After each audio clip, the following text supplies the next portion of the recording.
Halo, selamat pagi pemirsa, apa kabar Anda hari ini? Senang sekali kami dapat menjumpai Anda dalam Berita Papua. Saya Yuni Rumbarak bersama tim redaksi telah menyiapkan sejumlah berita menarik dan aktual untuk Anda. Berikut 3 berita utama kami.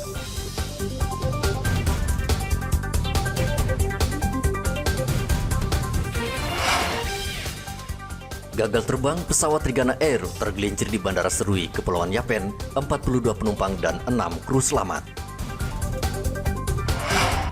Antrean di SPBU Merauke masih ada, Polres mulai mencari solusi hadapi kemacetan. Jalan Pasar Lama Sentani Jayapura rusak parah, Pemkab diminta bertindak.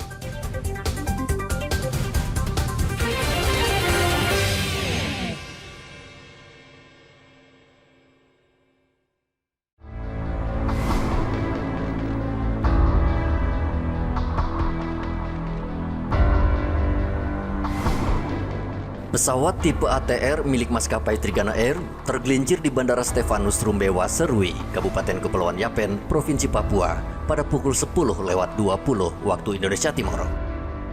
Pesawat mengangkut 42 penumpang dan 6 orang kru. Pesawat diduga gagal terbang dan langsung terperosot ke pinggir landasan sejauh 20 meter.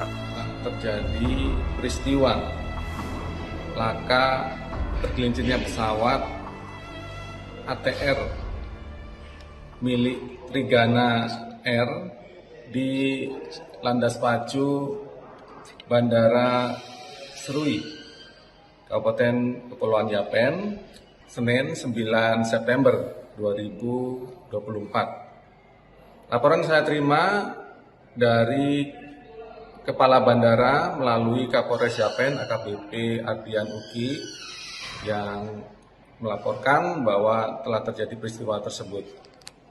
Informasi yang kami dapat bahwa penumpang dan kru dalam keadaan selamat. Beberapa yang mengalami cedera sudah dilarikan ke Rumah Sakit Umum Daerah Serui untuk mendapatkan perawatan. Dari 42 penumpang dan 6 kru atau 48 tersebut selamat. Itu kami sudah cukup lega dengan itu. Pesawat dengan nomor PK YSP ATR 42500 itu setiap hari terbang dengan rute Jayapura Serui Biak. Dari 42 penumpang, Ibu Ketua PKK Provinsi Papua, Kerdina Limbong, juga ikut bersama rombongan PKK yang akan pergi ke Jayapura dari Serui. Kru yang mengalami luka sudah dibawa ke Rumah Sakit Umum Daerah Yapen, sementara penumpang yang luka ringan hanya rawat jalan. Hingga kini pesawat masih berada di lokasi kejadian. Eman dan Arthur melaporkan dari Kepulauan Yapen, Papua.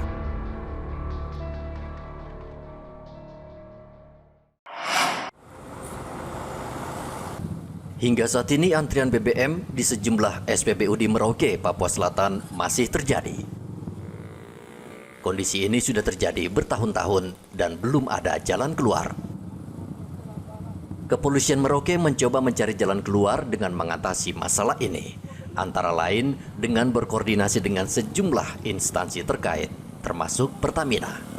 Wakapolres Merauke Kompol Dian Peters mengatakan paling tidak koordinasi bisa mendapatkan jalan keluar agar tidak terjadi antrian panjang yang bisa menjadi sumber kemacetan di Merauke. Kalau untuk Merauke ini kan tentunya kita harus bekerja sama dan berkoordinasi dulu dengan SPBU, mungkin dengan Pertamina, duduk bersama-sama untuk menentukan solusi terkait masalah antrian ini. Kalau antrian sebenarnya wajar saja, kalau dibilang parah sih tidak ya, tapi memang ada beberapa titik yang mengalami antrian.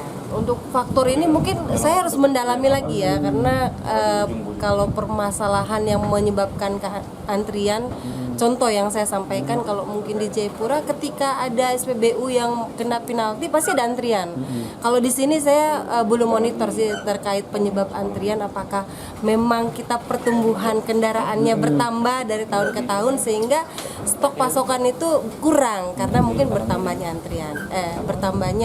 adanya antrian tersebut. Penggunaan barcode untuk membeli BBM di SPBU sejauh ini tidak efektif mencegah antrian panjang kendaraan yang membeli BBM di SPBU.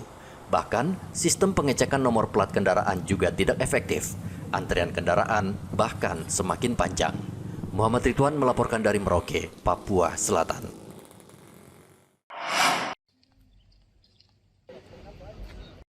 Warga Katolik asal Jayapura melintas batas negara untuk menghadiri kegiatan Paus Fransiskus di Vanimo, Papua Nugini.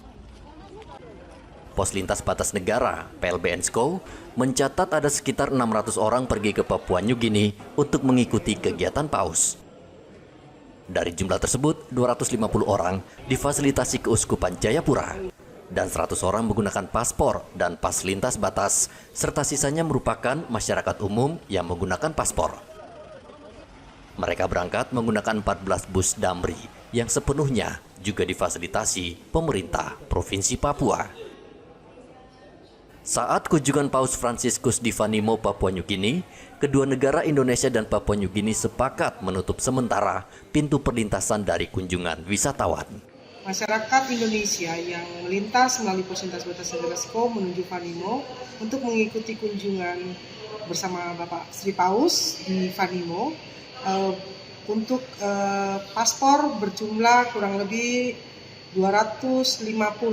Sedangkan untuk PLB yang terdaftar di Keuskupan itu sekitar jumlahnya 100. Tetapi kalau melihat kondisi di lapangan, termasuk masyarakat umum, itu jumlahnya mencapai sekitar 500 sampai 600 pelintas hari ini yang kami fasilitasi. Mereka semua dari pagi sudah berkumpul. Titik checkpoint pemeriksaan awal pertama kami lakukan di Patung Bung Karno.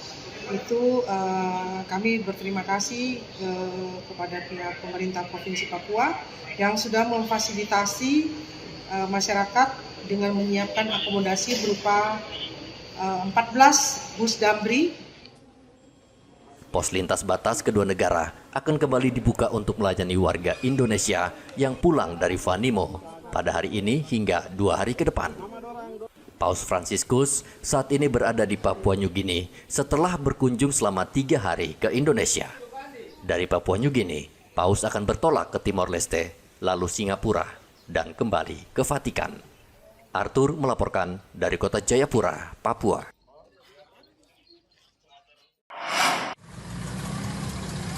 Harga kacang hijau dan kacang merah di Pasar Sentral Mimika, Papua Tengah turun. Padahal pekan lalu, kacang hijau dan kacang merah masih mahal. Turunnya harga kacang hijau dan kacang merah karena pasokan dari luar Mimika sudah masuk. Kacang hijau sebelumnya dijual Rp40.000 per kilogram, saat ini menjadi Rp35.000 per kilogram. Sementara kacang merah turun dari Rp90.000 per kilogram menjadi Rp70.000 per kilogram. Sudah kemarin waktunya baru masuk toh, kan baru dari Makassar lagi. Jadi turun lagi. Sebelumnya itu kan 40 kita jual kan. Karena modalnya itu 33. Sekarang sudah 28. Sudah turun dia. Biasanya kita jual berapa? 35 Per kilo. Oh ini dari Makassar? Makassar. Kacang merah sudah juga sudah berapa yang lalu sudah kedua. Sudah turun. Berapa sebelumnya? Sebelumnya itu kan kemarin kan kita jual 80, 90. Sekarang sudah turun. Sekarang kita jual sekarang 65, kadang 70. Jika kedua stok kacang ini menipis, Pemkab diminta memasok dari Makassar dan Manado. Dari Mimika, Papua Tengah, Igobat Momolin melaporkan.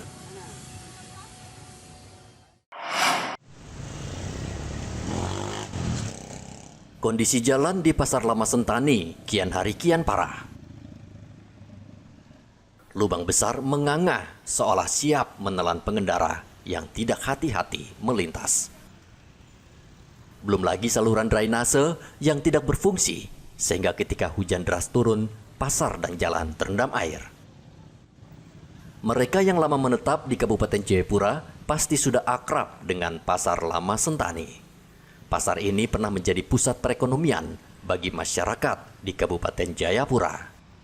Namun kini, ibarat habis manis sepah dibuang, Pasar Lama Sentani terlupakan. Banyak pengendara, khususnya sepeda motor, yang terjatuh akibat jalan yang berlubang. Warga meminta pemerintah Kabupaten Jayapura memperbaiki jalan ini karena selama 2 tahun diabaikan. Itu sudah ada berapa tahun? 2 tahun. Sudah sekitar. Jadi selama ini belum ada perbaikan atau? Biasa ada perbaikan. Waktu itu mau perbaiki, tapi sampai sekarang belum ada. Kalau dari Bapak selaku RT koordinasi dengan kelurahan dan distrik seperti apa? Pernah ini kita sama-sama, tapi waktu pembongkaran saja. Tapi perbaikan belum ada. Siap. Pembongkarannya itu kapan, Pak? Kalau tidak salah tahun 2002 kah? 2003 sekarang Pak. Mungkin 2 tahun lah. Pak, kira-kira harapan supaya jalan ini perbaiki ada yang mau disampaikan nggak? Ini perlu disampaikan, ini perbaikan gotnya. Yang utama adalah parit.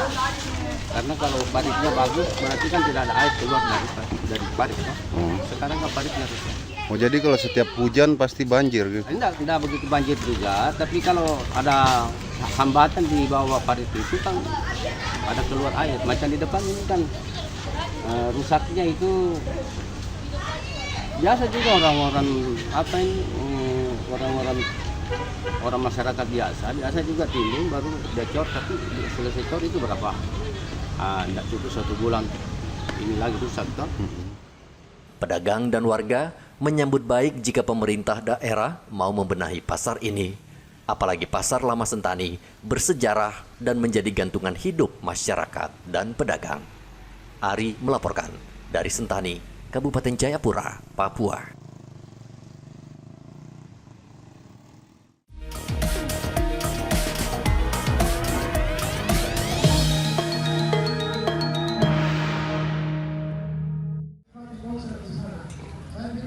KPUD Mimika mengumumkan berkas persyaratan administrasi pencalonan 3 pasangan calon kandidat Bupati dan Wakil Bupati Mimika belum memenuhi syarat. Dari 18 persyaratan yang ada di sistem pencalonan, ketiga paslon tersebut bahkan ada yang belum memenuhi hingga 5 syarat. Komisioner KPU Mimika Hieronymus Kiaruma mengatakan persyaratan yang belum masuk silon salah satunya laporan LHKPN. Nah, untuk ketiga paslon hari ini, jadi ada 18 item syarat calon itu yang harus masuk kemarin ya. Itu yang masuk di dalam paslon ada 18 item. Nah, ke-18 item ini dia bersifat akumulatif ya. Jadi kalau satu saja tidak memenuhi, tidak benar, satu saja syarat itu belum benar ya, belum benar, maka paslon yang bersangkutan dinyatakan BMS dari 18 item. Tadi kita berdasarkan hasil pemeriksaan dari tim pemeriksa, kemudian setelah dilakukan penelitian juga, ternyata dari ketiga paslon ini dinyatakan BMS. Artinya tiap-tiap dari ketiga ini ada beberapa item yang berdasarkan hasil penelitian dinyatakan belum benar. Sehingga secara akumulatif paslon yang bersangkutan dinyatakan belum memenuhi syarat. KPU Mimika berharap 3 paslon dapat memperbaiki persyaratan tersebut sesuai waktu dan jadwal yang ditentukan. Adapun ketiga paslon yakni Alexander Omaleng Yusuf Rombe, Maximus Tipagau Patricia Peggy Patipi, dan Johannes Retop Emmanuel Kemong. Igobat Momolin melaporkan dari Mimika, Papua Tengah.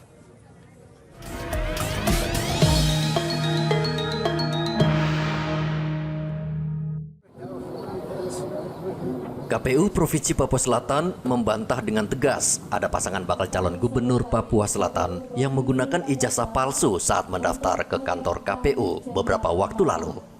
Komisioner KPU Papua Selatan Helda Ambai mengatakan KPU telah membentuk tim dan bekerja mengecek kebenaran berita tersebut ke berbagai perguruan tinggi di Indonesia. Dan hasilnya tidak ada satupun pasangan calon yang dimaksud menggunakan ijazah palsu. Dari hasil penelitian administrasi, dari keempat pasangan calon, seluruh dokumennya dinyatakan bahwa keempat pasangan calon itu benar-benar adalah alumni dari sejumlah universitas tersebut. Sehingga kami KPU melakukan klarifikasi pada momen hari ini kepada teman-teman wartawan dan juga kepada masyarakat publik, masyarakat yang ada di Provinsi Papua Selatan, bahwa kami khususnya untuk ijazah dari pasangan calon yang diduga terindikasi palsu itu dinyatakan tidak benar.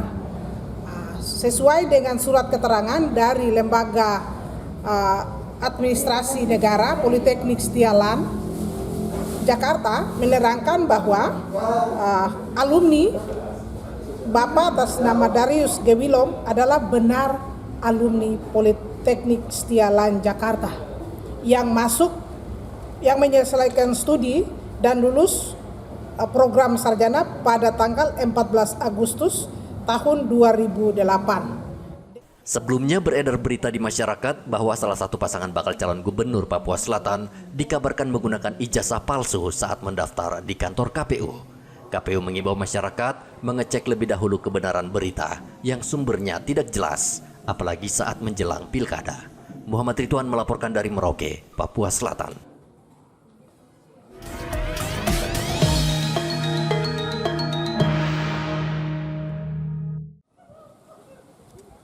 KPU Merauke sudah menuntaskan tahapan verifikasi bagi 4 berkas pasangan bakal calon bupati dan wakil bupati Merauke. Seluruh berkas ini diserahkan para bakal calon saat mendaftarkan diri di kantor KPU beberapa waktu lalu. Menurut Komisioner KPU Merauke bidang teknis Dian Rahil, berkas seluruh pasangan bakal calon bupati belum lengkap dan perlu perbaikan. Menurut Dian, perbaikan berkas para calon ini bermacam-macam. Namun pada umumnya, para calon belum lengkap menyerahkan surat keterangan dari instansi terkait. KPU Merauke juga meminta partai pengusung untuk mengganti calonnya jika terbukti menggunakan narkoba atau menderita sakit yang cukup parah. Untuk 4 pasangan calon pasti masih ada kekurangan, ada beberapa hal yang belum lengkap, ada yang belum terlegalisir atau mungkin dari administrasi dari beberapa dinas yang belum terbaik. Namun itu dari pasangan calon sudah kami mengurus. Kemudian untuk masa perbaikan tanggal 6 sampai 8 diharapkan bersama-sama semuanya bisa memenuhi untuk diupload ke dalam silon sehingga proses selanjutnya juga bisa berjalan. Kalau untuk pergantian paslon itu yang bisa menjadikan pergantian paslon itu hanya 2, yaitu ketika misalkan salah satu dari pasangan calon meninggal dunia, berhalangan tetap meninggal dunia atau tidak lolos dari pemeriksaan kesehatan. Namun kita ketahui bersama-sama hari ini dari Rumah Sakit Kabupaten Merauke sudah menyampaikan bahwa secara umum untuk pasangan calon di 4 kabupaten ini alhamdulillah dari segi rikes. KPU Merauke hanya memberikan waktu perbaikan selama sepekan. Muhammad Ridwan melaporkan dari Merauke, Papua Selatan.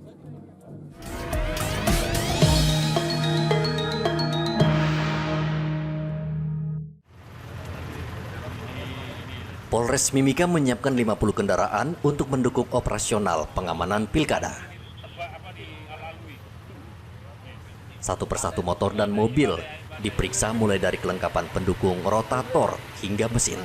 Melaksanakan pemeriksaan kendaraan operasional Polres Mimika dengan tujuan mempersiapkan kegiatan tahapan pilkada, sehingga nanti pada saat hari H pilkada kita sudah siap semua dari segi personil, peralatan perorangan maupun kendaraan. Kalau kami sudah lengkap semua. Jumlah yang kita periksa saat ini kurang lebih 50 unit, roda 2 dan roda 4 dan roda 6. Setelah tadi hasil pemeriksaan untuk kendaraan semua layak, semua layak, baik, sudah kondisi baik. Wakapolres menambahkan pemeriksaan kendaraan dinas ini bertujuan untuk memastikan bahwa kendaraan dinas dalam kondisi baik dan siap digunakan dalam setiap kesempatan. Ia juga berpesan kepada personel Polres Mimika yang bertugas mengendarai kendaraan agar selalu menjaga keselamatan. Igobat Memolin melaporkan dari Mimika, Papua Tengah.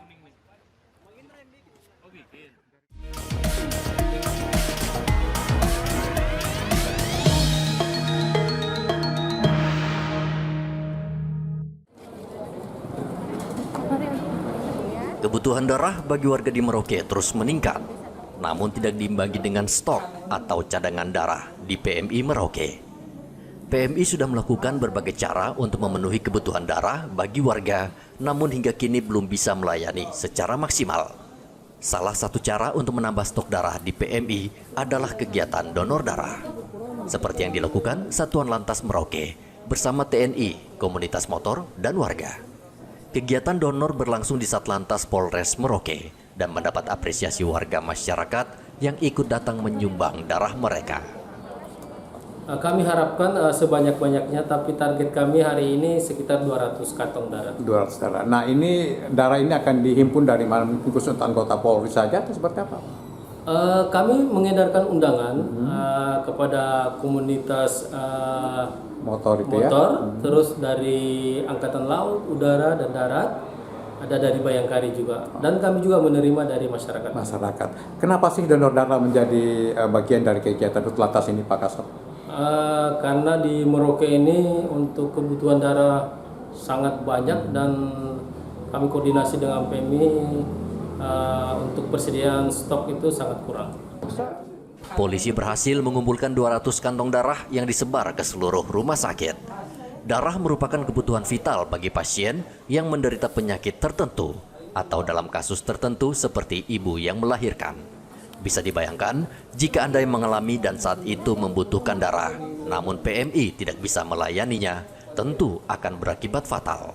Muhammad Ridwan melaporkan dari Merauke, Papua Selatan. Informasi tadi sekaligus menutup jumpa kita dalam Berita Papua hari ini. Saya Yunrum Barar bersama tim redaksi mengucapkan terima kasih atas perhatian Anda. Selamat pagi dan sampai jumpa. Wanyambe.